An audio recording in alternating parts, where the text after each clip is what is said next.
नमस्कार। स्वागत है आपका न्यूज लॉन्चर पर। मैं हूं अशोक वानखड़े, लेकर आया हूं आपका अपना कार्यक्रम द डायरेक्ट हिट। हम तो पूरा देश हिंदू मुसलमान करने में लगे हुए हैं। वक्फ बोर्ड का जो बिल है उससे क्या होगा क्या नहीं होगा, इसी में हम हमारा समय बर्बाद कर रहे हैं। लेकिन जो अब एक नया तानाशाह जिसने जन्म लिया अमेरिका में, डोनाल्ड ट्रंप साहब, इन्होंने 2 अप्रैल की, यानी जब ये खबर आप सुन रहे होंगे तब तक वहाँ ये अनाउंसमेंट हो गया होगा कि रेसिप्रोकल टैक्सेस वो लगाने जा रहे हैं। और उसके चक्कर में हमारे यहाँ लगातार भारत में प्रधानमंत्री कार्यालय दिन रात मेहनत कर रहा है। भारत और अमेरिका के बीच बहुप्रतीक्षित द्विपक्षीय व्यापार समझौता यानी बीटीए की शर्तें को अंतिम रूप दे दिया गया है, एक बड़े अंग्रेजी अखबार की रिपोर्ट कहती है। रिपोर्ट के अनुसार प्रधानमंत्री कार्यालय सीधे हस्तक्षेप और अपना दबाव बढ़ा रहा है और इस समझौतों को लेकर दोनों देशों के बीच एक लंबी समय से बातचीत चल रही थी। लेकिन हाल ही में अमेरिकी राष्ट्रपति डोनाल्ड ट्रंप ने के जवाबी टैरिफ लागू करने की घोषणा के बाद भारत फिर से सोच विचार करने में लगा हुआ है। प्रधानमंत्री कार्यालय की सक्रियता इस समझौतों को तेजी से पूरा करने में निर्णायक साबित हुई। द इंडियन एक्सप्रेस की खबर है ये कि पीएमओ ने इसे तुरंत अंतिम रूप देने पर जोर दिया है, क्योंकि अमेरिका आज से, यानी अमेरिका में जो आज 2 अप्रैल है उस हिसाब से जवाबी शुल्क लागू करने का जो उसने डेडलाइन दिया, जो लक्ष्मण रेखा थी, वो आज समाप्त हो रही है। यह समझौता दोनों देशों के बीच व्यापार के तनाव को कम करने और आपसी लाभ की दिशा में एक बड़ा कदम माना जा रहा है। शब्दों का ध्यान दीजिए। भारत ने इस समझौते के तहत अमेरिकी सामानों पर शुल्क कम करने के संकेत दिए हैं, जबकि अमेरिका भी भारत को कुछ रियायतें देने को तैयार है। ये मैं हर शब्द पे ध्यान देने की इसलिए कह रहा हूं आपको। पिछले कुछ वर्षों से भारत और अमेरिका के बीच व्यापारिक रिश्तों में चढ़ाव उतार देखने को मिलते हैं। ट्रंप प्रशासन ने भारत को उच्च शुल्क वाला देश करार देते हुए आलोचना भी की है और हालांकि उसके बाद जो समझौते में जो शर्तें हैं वो अभी तक पूरी लोगों के बीच में नहीं आई। लेकिन ये जो छन के खबरें आ रही है उसके अनुसार भारत अमेरिकी वस्तुओं पर खासकर कृषि उत्पादों, तकनीकी उपकरणों और ऊर्जा क्षेत्र से जुड़े सामानों पर शुल्क में कटौती करेगा। कृषि उत्पादों, तकनीकी उपकरणों और ऊर्जा बदले में अमेरिका भारत के लिए अपने बाजार में कुछ छूट दे सकता है, जैसे कि भारतीय फार्मास्यूटिकल्स और टेक्सटाइल उद्योग की बेहतर पहुंच है। इसके अलावा दोनों देशों के बीच रक्षा ऊर्जा के सहयोग में बढ़ाने की भी चर्चा हुई है। अब देखिए, अमेरिकी व्यापार प्रतिनिधि की हालिया रिपोर्ट में भारत के व्यापार नीतियों पर चिंता जताई गई है। अमेरिकी चिंता जताते हैं, जिसमें इंटरनेट शटडाउन, डेयरी नियमों और आयात प्रतिबंधों जैसे मुद्दे को उठाया गया है। इस समझौतों से इसमें कुछ चिंताओं की दूरी होने की संभावना है। अमेरिका के साथ भारत का व्यापार सरप्लस 45.7 अरब डॉलर रहा।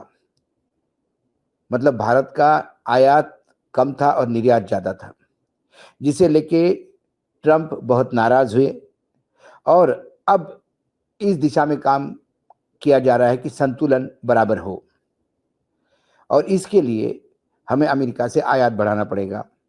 तो तेल, गैस और सैन्य उपकरण ये नए लिस्ट में ऐड हुए हैं और दावा किया जा रहा है कि अमेरिकी कंपनियों को भारत में निवेश के लिए प्रोत्साहित करने के लिए नौकरियां पैदा होगी। इस पे भी हम आएंगे।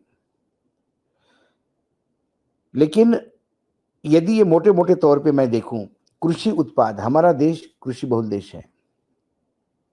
यदि अमेरिका का कृषि उत्पाद भारत के मार्केट में आने लगेगा तो भारत के लोगों का क्या होगा, मैं एक छोटे से उदाहरण के साथ आपको बताता हूं। बीटी सोयाबीन अमेरिका में उपयोग में लाया जाता है, बहुत सारे देशों में।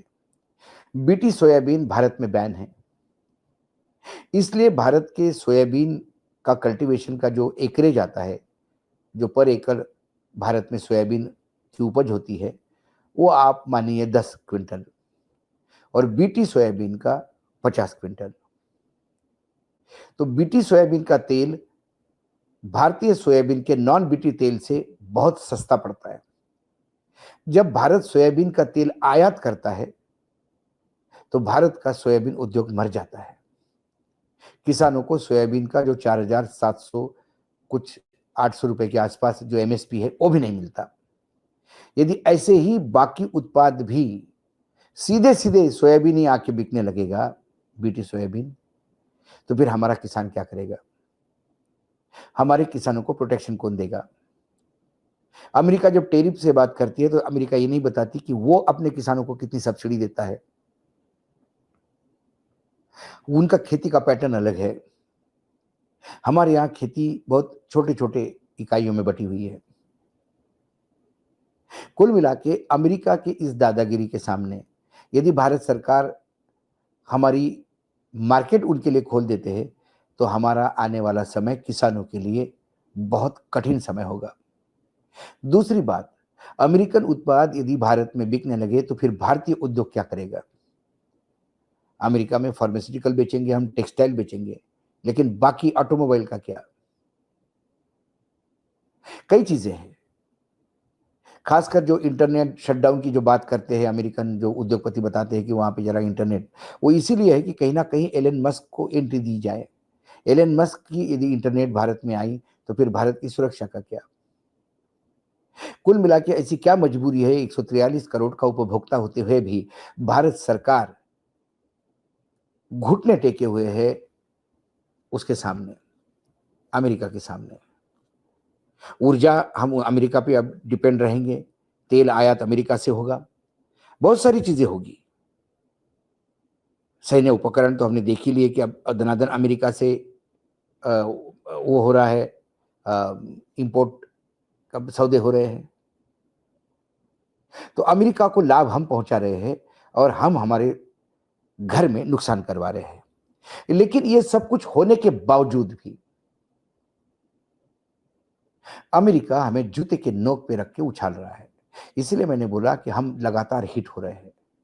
डायरेक्ट हिट में इस विषय को इसीलिए ले रहे हैं कि अमेरिका की राष्ट्रपति डोनाल्ड ट्रंप ने सभी देशों पे नए टैरिफ लगाने की घोषणा की है, जिसे वो लिबरेशन डे बोल रहे हैं कि 2 अप्रैल को लिबरेशन डे, मुक्ति दिवस मनाएंगे। उनके वित्त मंत्री जो है स्कॉट बेसेंट ने डर्टी 15 देशों का उल्लेख किया है, जबकि यूएसटीआर ने 21 देशों की सूची जारी की है जिस पर 15% टैक्स लगेगा। ये डर्टी 15 मतलब वो लोग जिनके ऊपर 15% टैक्स लगेगा। अभी जो देश है, अमेरिका की वाणिज्य विभाग की 2024 की रिपोर्ट के अनुसार इन डर्टी में कौन आएंगे? चीन है, यूरोपियन यूनियन है, मेक्सिको है, वियतनाम है, थाईलैंड है, जर्मनी है, Taiwan, Japan, south Korea, Canada, Bharat, Italy, Switzerland, Malaysia, Indonesia. उन्होंने डर्टी 15 के नाम नहीं लिए, लेकिन 21 देशों की लिस्ट है जिसपे 15% टैक्स लगने जा रहा है और उस 21 देशों में हम हैं। कुल मिलाकर ट्रंप अलग अलग देशों और उद्योगों के लिए अलग अलग टैरिफ लगाने की बात कर रहा है। प्रशासन दवाओं और सेमीकंडक्टर जैसे उत्पाद को व्यापार पे रोक लगाने की भी सोच रहा है। हाल ही में कारों और उनके पार्ट्स पर 25% टैक्स लगाने की घोषणा हुई है। वेनेजुएला से तेल खरीदने वाले देशों पर भी जुर्माना लगाने की धमकी दी है। इससे पता चलता है कि प्रशासन व्यापार शुल्क को एक हथियार के रूप में इस्तेमाल कर रहा है। अमेरिका ने लगभग 200 देशों के साथ 12,500 से ज्यादा व्यापारिक समझौते किए हैं। इस टेरिफ टेरर का असर लाखों समझौते पे पड़ेगा। इन सब के लिए एक खास टेरिफ नीति की जरूरत होगी। यूबीएस के अर्थशास्त्री कहते हैं कि टेरिफ बढ़ाने के बाद भी अमेरिका का ट्रेड वेटेज एवरेज टेरिफ सिर्फ 1.65% बढ़ेगा। अब 2 तारीख अमेरिका में आज हो रही है, हमारे यहाँ कल थी। इसीलिए हमारे यहाँ युद्ध स्तर पर एक मसौदा तैयार किया जा रहा था कि जो ट्रंप के दरबार में हम शरणागति दें और कहे कि माँ बाप, आप जो कहते हैं हम हमारे सर आँखों पे, आपका कृषि अनाज उत्पाद जो भी है वो भी आएगा हमारे देश में, भले ही हमारे किसान मर जाए। आपके सारे इंजीनियरिंग गुड्स उद्योग गाड़ियाँ सब आएगी हमारे देश में, भले ही हमारा उद्योग मर जाए। आप हमारा टेक्सटाइल लेंगे, कपड़ा लेंगे, आप हमसे दवाइयाँ खरीदेंगे, यही एहसान है हम पे। उसके बाद हम तेल भी आपसे खरीदेंगे आने वाले समय में, और एक लॉलीपॉप दिया जा रहा है कि आपके यहाँ हम निवेश करेंगे। जब अमेरिका से चीजें आयाती होगी तो यहाँ क्या पैकिंग का काम होगा? यहाँ की जो फैक्ट्रियां बंद होगी, यहाँ के जो उद्योग बंद होंगे, उनके बेरोजगार कहां जाएंगे? सवाल वो है। ये अमेरिका के आगे सरेंडर आने ये इस देश के आर्थिक स्थिति को 50 साल और पीछे लेके जाएगा। पता नहीं ये 2025 के अंत तक हमारा बाजार कितना अमेरिका में होगा, क्योंकि आज सबकी नजर वक्फ बोर्ड पे थी, हिंदू मुसलमान हो रहा था, सब लोग अपने अपनी पोजीशन लेके बोल रहे थे। इसी बीच अमेरिका में कल 2 तारीख है, लिबरेशन डे उनका लिबरेशन डे और हमारा गुलामी डे। आज इतना ही, कल फिर आता हूं किसी विषय के साथ। तब तक के लिए नमस्कार। देखते रहिएगा न्यूज लॉन्चर।